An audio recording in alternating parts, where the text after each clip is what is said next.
All right, Shalom.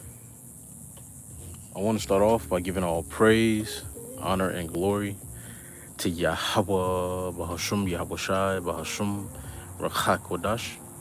I want to give double honors to our apostles and elders of Great Millstone who rule well, and grace and peace to you elect around the four winds, believing and pushing this truth in all sincerity.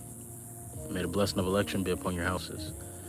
This is your fellow servant, Rakalia from the GMS Orlando camp, coming at you with another impromptu lesson. And I want to entitle this lesson, Rise and Learn to Love the Daily Challenge. All right, or Learn to Love the Daily Challenge. Now I just wanted to bring this brief exhortation. Just got done with a walk. Just meditating on a few things. I was thinking about, how every day, the Lord renews our life and renews our spirit. There's always going to be a challenge that's present, whether it be a challenge in the flesh, bodily ailments, financial problems, problems with our women. There's always going to be a challenge that's present for the day. And through the Spirit, the Lord always gives us the Spirit and the tools necessary to overcome that challenge. And a lot of times, the Lord is speaking through the small things. The Lord speaks through the details, and is looking to see whether or not we're present, for the challenge that's being presented. And through the Spirit, man, every day we have to learn to love the challenge, man. It comes a point where you have to learn to love that challenge that the Lord is presenting. Speaking for myself first and foremost, because it's all working toward our good, like it says in Romans the 8th chapter. We have to learn to love the challenge, like a boxer loves going to the gym. A basketball player loves practice. When it comes to these trials and obstacles that are set in our way, we have to learn to love it just as much, because this is what's working toward our spiritual benefit. This is what's working toward our salvation. This is what's building us to the point to where the Lord can use us as vessels of mercy. Lord willing, we're the elect. Yeah, and each challenge is tailor-made. Your challenge for the day is tailor-made. There's a lesson the Lord is trying to teach today to you that's tailor-made for your spirit. It's something that the Lord wants to draw out of you personally. We got to learn to love that process. All right, and a part of learning to love that process comes with finding peace in Yahushua. Allowing Yahushua to be your central point, which a central point is something that you can always refer to. You can always lean back on. When you go too far to the right, too far to the left, all right, Yahushua is that central point to bring us back to the middle. Bro, I was just thinking about this precept here in John 13, which bear with me because I only got my G&T Bible. I got my G&T Bible on deck. So let me turn to the page real quick. So John chapter 13 and verse 16. Hey, Shalom Damawati. Yahweh Bahashum, Yahweh Shai, Bahashum, Rachak Kodash, Rakatah, Shalom, bro. This is John 13 and verse 16 in the GNT. It reads as such: I am telling you the truth. No slaves are greater than their master, and no messengers are greater than the one who sent them.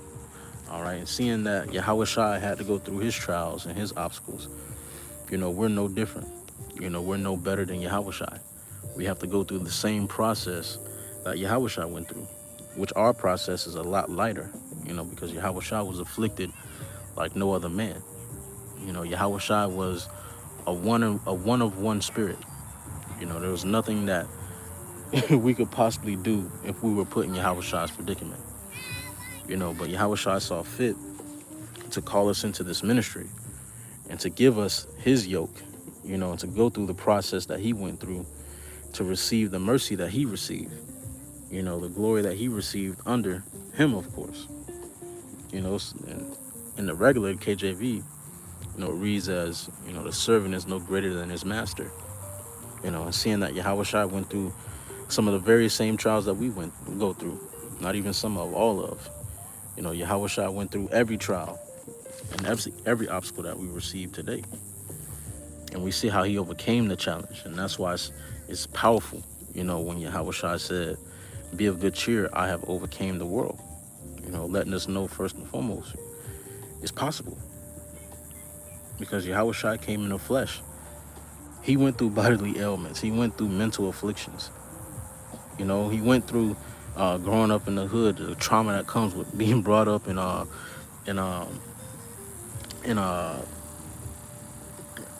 so like the name of the city is escaping me. Is there any good thing that come out of Nazareth? Right. He knew the troubles of growing up in the hood, man. Growing up around niggas and being persecuted.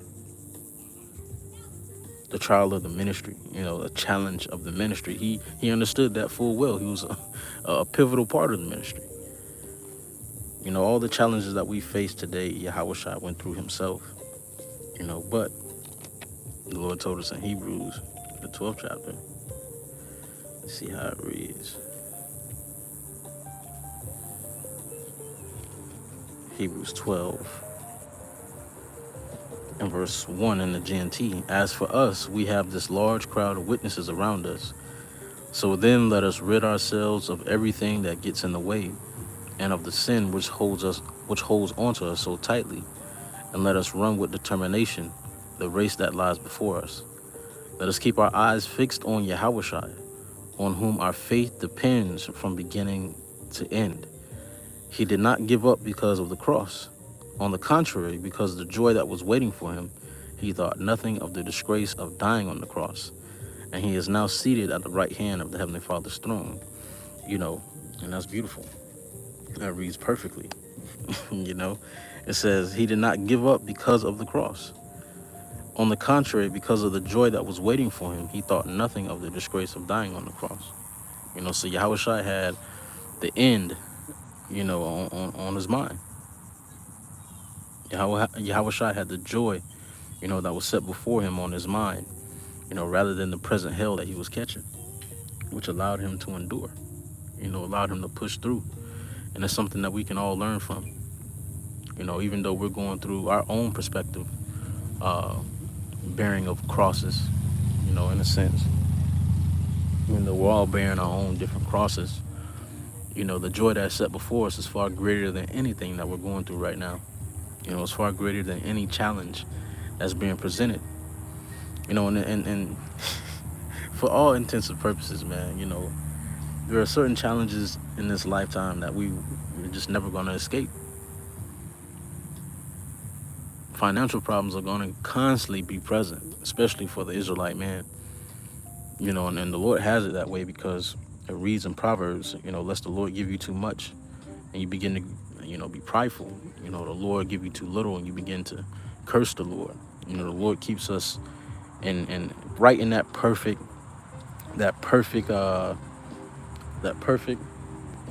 balance to where we have what we need, sufficient for the day thereof, so that we don't increase in pride and we don't end up cursing the Lord. We have just enough for what we need to do, which keeps us constantly crying out to the Lord. It keeps us constantly yearning for more.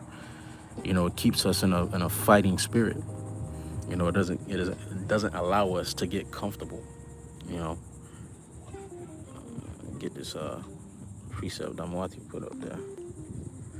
It's Psalms chapter 119 and 49. It says, Zane, remember the word that thy servant, upon which thou hast caused me to hope.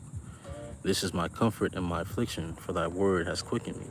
Right, and the word of the Lord has quickened us, enlivened us in a sense, and given us an understanding as to the process of life, of this life, because there's a process to this life, and the Lord is remembering the word of his servants. But there's a process to this life that the Lord is causing us to overcome, to endure and to understand.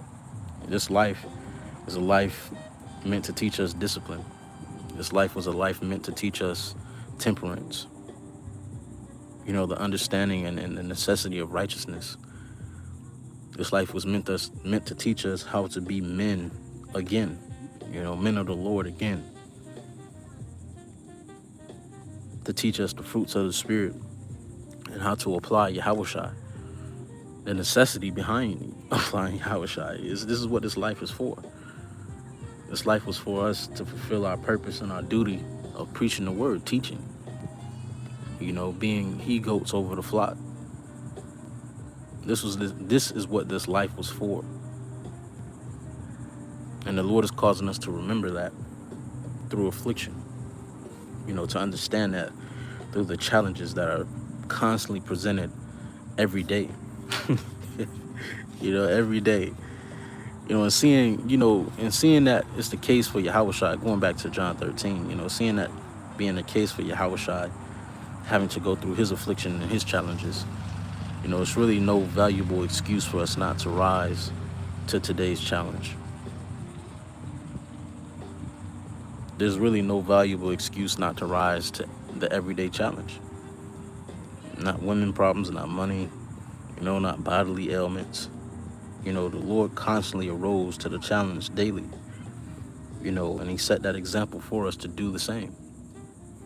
It's easier said than done, but through the Spirit, it's possible. That's why the Lord said, be of good cheer, I have overcame the world. The Lord did it. And he let us know that we can do it too, as long as we remain in his Spirit. And that's the importance of putting on the like-minded Yahushua. And like the elders and apostles stress so much, walking in the Spirit, walking in the Spirit, constantly dwelling in the Spirit, because as long as we dwell in the Spirit, there's nothing we can fail at. As long as we dwell in the Spirit, we're going to constantly be able to press toward the mark that Yahushua set. It's only when we step outside of those bounds, or we, try to dial back, that we don't hit or press toward that mark.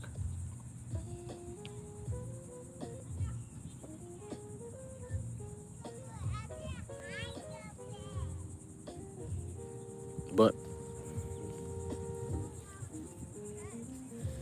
the Lord has given us the capability in the Spirit to constantly press toward that mark. The Lord has given us the ability to constantly dwell in the Spirit through reading, through fasting, through teaching, through fellowship. The Lord has given us the tools necessary to fight, man, to keep going and to rise to the daily challenge.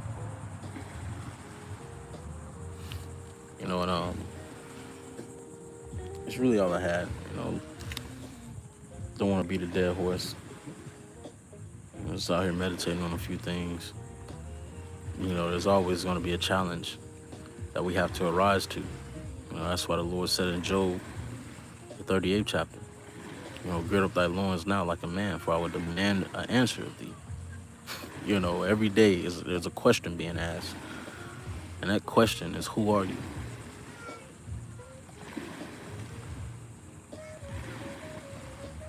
That's the everyday question. Who are you? Integrity-wise, spirit-wise, mentally. Who are you? How will you arise to today's challenge? How will you apply Yahushua to overcome today's challenge? And that comes with whatever we face. But, that being said, that's really all I had to say, man. Lord wants to edify them to elect. Just as a caveat, man, the woman is going to be an ever-present battle. And as it were, Jake is constantly trying to fix these women. But taking consideration that sometimes the women are like that because, or the Lord has her a certain way to teach you a lesson, or to teach you a certain, or to present a certain challenge in your life that's necessary or conducive for your spiritual growth. Likewise, bodily ailments. Bodily ailments are put in place to teach us lessons. Oftentimes, when bodily ailments are set in place, to teach you or to give you another level of fight. into instilling you the necessity of the mercy of the Lord. A lot of time bodily ailments are set in place so that you don't increase in pride. It's an everyday challenge, or it's presented as a challenge daily, because the Lord wants something in you to leave or to grow. Likewise, financial problems. Financial problems are set in place. Sometimes they're a daily challenge because the Lord wants a certain thing to be drawn out of you. A certain mindset, a certain perspective that you may not necessarily be applying at that moment in time. The Lord wants to see more out of us. The Lord is trying to draw more out of us. Always keep that in mind. Just like a coach or a father, a coach is always going to draw out the best in you. A father is always going to try his best to draw out his best in his son. Because it's always something that the son can't see, and I can attest to that personally. Your father always talking to you, seem like you're always yapping, always talking. Feel like you know what he's talking about already. Damn, bro, I know. Just leave me the fuck alone. Get off my back. I know. But then once, we age and we grow, then we truly start to know. Then we really understand what the lesson was that our Father was trying to convey. And that's likewise with all the challenges that we face daily. There's a constant challenge. And sometimes in the flesh, you're like, damn, I wish the Lord would let up. But as we grow spiritually, then we begin to see the necessity behind the challenges that were presented in times past. Then we begin to see what the Lord was trying to draw at us that we didn't see at that moment in time.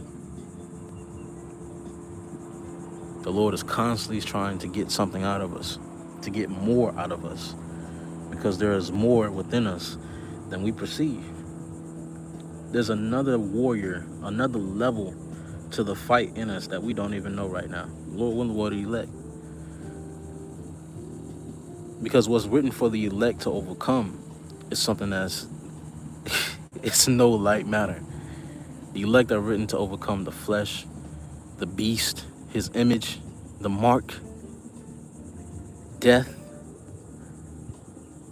famine, calamity, persecution. The elect they have a heavy battle at hand. So in order, there is a certain, you got to think about that spirit that is going to take to overcome all of that. It's going to take a very mighty spirit to overcome all of those challenges. And right now, the Lord is drawing out everything that we need. The Lord is drawing out those qualities that we don't even perceive right now in order to overcome all of those challenges. Lord, when the Lord elect. There's another level that's being drawn out. And we got to learn to love it. Just like a boxer loves going to the gym, just like an NBA player loves going to practice. It gotta be a switch that flip in your mind, your spirit, to start to love these things. Like a man love a woman. Ooh. All right, man. Yeah, you know what I'm saying? I'm having fun with this thing, man. Hey, so Isaiah 1:17. Learn to do well, seek judgment, relieve the oppressed, judge the fatherless, plead for the widow. And that's what we were put here to do. We were put here to fulfill that office. You know what I'm saying? We were put here to fulfill that very office.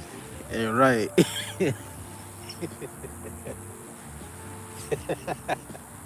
Yeah. Ew. You know what I'm talking about? But we were here to put here to fulfill that very office, man. To relieve the oppressed, through the word, through the comfort of Yahushua, through the understanding of this word. Because nobody understands this word like the prophets. The prophets have another level of understanding when it comes to the word, because the Lord is putting them through the process. Believers, they understand, through what's being taught, but the prophets understand through experience. They have a whole nother level of understanding when it comes to the word of the Lord. Through that understanding, we've been commissioned to teach, to give that comfort, to give the warning, first and foremost. And as the warning goes out, we've been commissioned to give the comfort that comes behind it through our understanding in Yahweh Ba'ashem Yahushai. Because everybody can read the judgment. Everybody. The judgment is present before everybody can read the judgment. Not too many can give the comfort, though. Not too many can convey the comfort that comes beyond the judgment for the elect. And that's where the prophets come in, with the understanding that they have through the experience that the Lord puts them through. But with that being said, Lord wants to edify unto you elect. We want to give all praise, honor, and glory to Yahweh, Bahashem Yahushai, Bahashem Rachak Kodash, and double honors to our apostles and elders of Great Millstone who were well. Grace and peace to you elect on the four winds, believing and pushing this truth in all sincerity. May the blessing of election be upon your houses. Shalom. Stay up.